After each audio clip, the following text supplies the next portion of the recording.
केंद्रीय रस्ते वाहतूक मंत्री नितीन गडकरी यांचा आज अकोला दौरा होता। त्यांच्या दौऱ्यात त्यांनी राष्ट्रीय महामार्गाची पाहणी केली आणि त्याबाबत विविध विकास कामांची माहिती घेतली।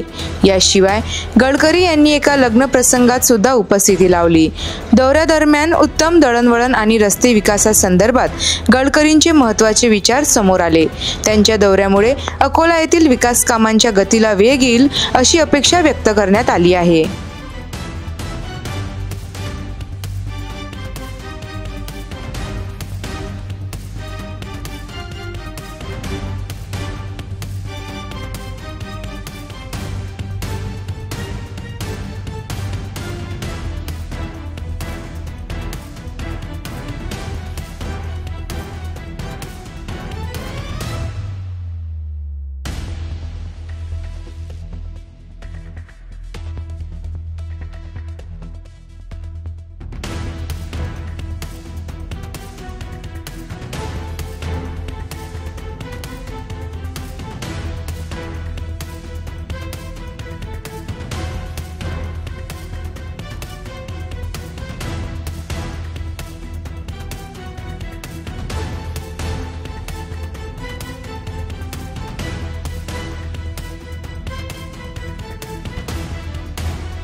Thank you for watching. अशाच महत्त्वपूर्ण बातमी आणि अपडेट्ससाठी अजिंक्य भारत डिजिटलला लाईक करा, शेअर करा आणि सबस्क्राईब करायला विसरू नका।